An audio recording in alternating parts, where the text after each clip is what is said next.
बिल्कुल नहीं, बिल्कुल, बिल्कुल नहीं, कोई अफ़सोस नहीं है, कोई भी राज्यकर्मी बनने के लिए ये शिक्षकों की चिर प्रतीक्षित माँग थी और शिक्षकों ने उसके लिए लड़ाई लड़ी है।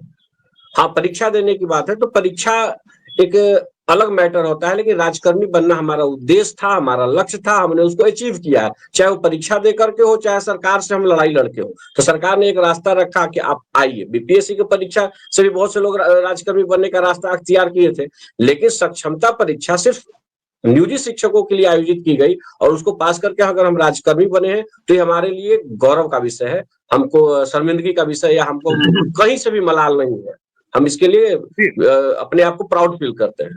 बिल्कुल ये शिक्षकों के लिए और शिक्षित नेतृत्वकर्ताओं से ज्यादा सरकार के लिए शर्मसार करने की स्थिति है कि होली जैसे महान त्योहार के अवसर पे भी अगर उनके किसी भी कर्मी को वेतन उपलब्ध नहीं होता है, तो सरकार के लिए जो हमारे अभिभावक हैं, उनके लिए शर्मसार करने की स्थिति है। कोई शिक्षक नेतृत्वकर्ता के बस में तो है नहीं कि वो जाकर के वेतन भुगतान कर दे।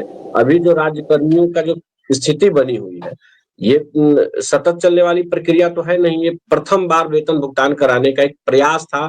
हम लोगों ने भी बहुत जोर लगाया, सरकार भी टेक्निकली कुछ सुधार करने के लिए 20 दिन पहले ही एक पत्र जारी किया था कि मूल वेतन पे ही सबको जल्दी से जल्दी वेतन भुगतान कर दिया जाए। एक आदेश आया था कि बाकी जो राशि बकाया राशि होगा, अंतर राशि होगा, उसका भुगतान बाद में किया जाएगा फिक्सेशन करते हुए।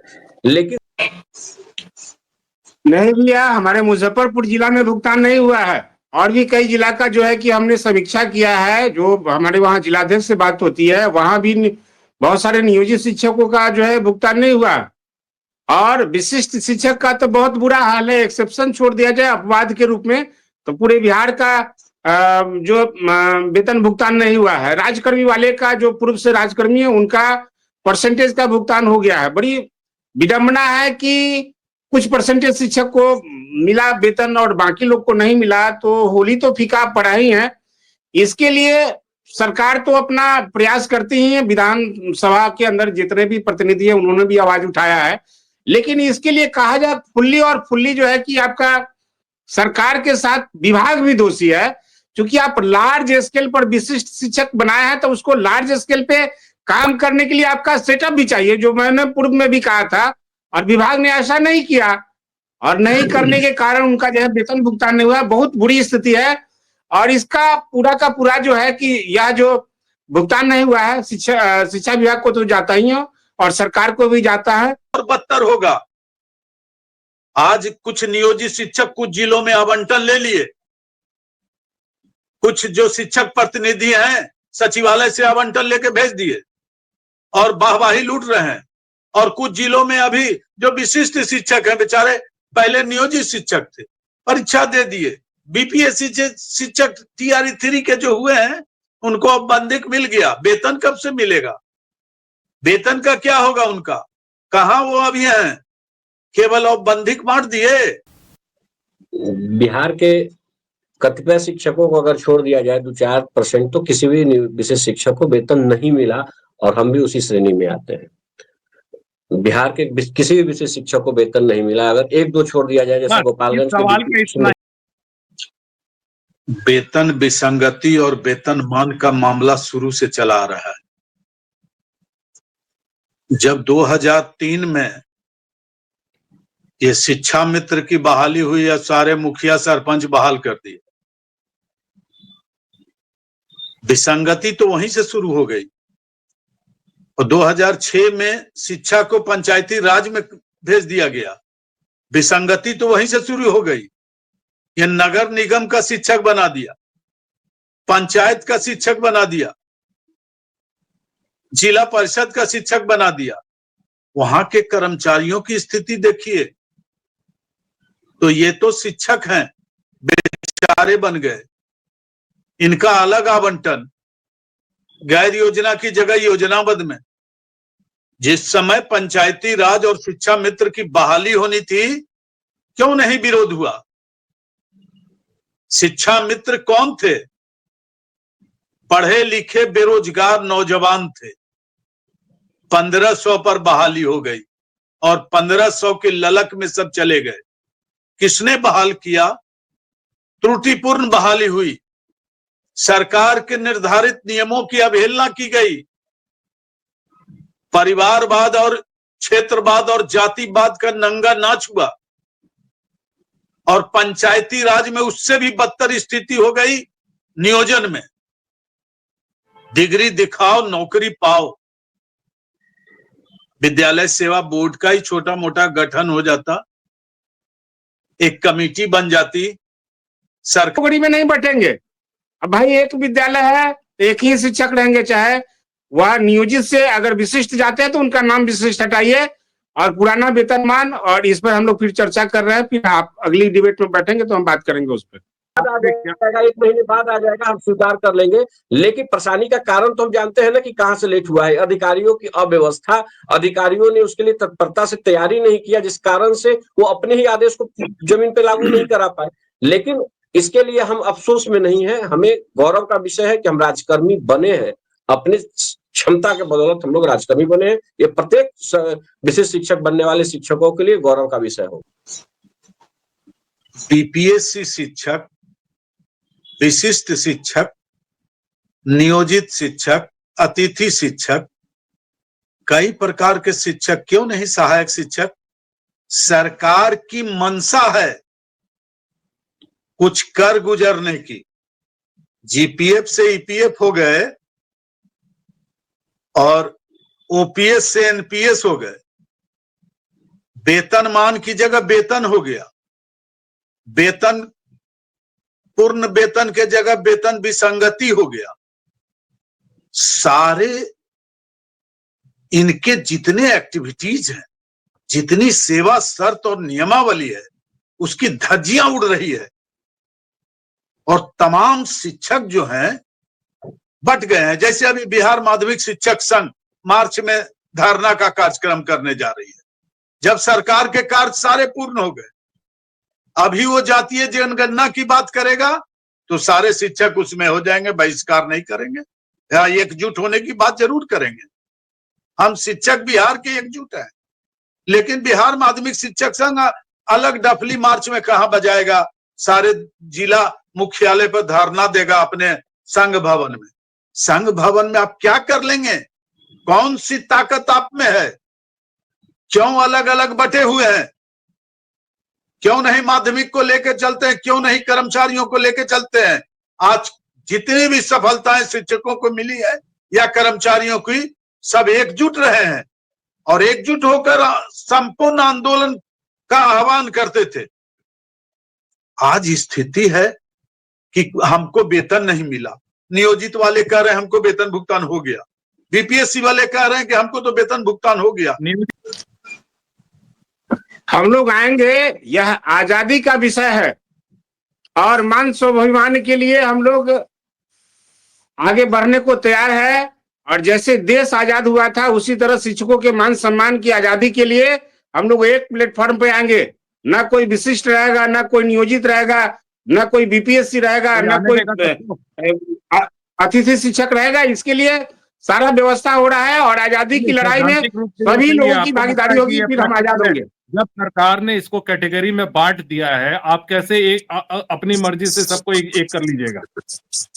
तो अपनी मर्जी नहीं होगी, जो भी प्रमुख संगठन करता है और सभी संगठनकर्ता को हम लोग एक प्लेटफॉर्म पे लाने का इंटरनली व्यवस्था, मैं बार बार बोल रहा हूँ कि इंटरनली व्यवस्था हमारी हो रही है।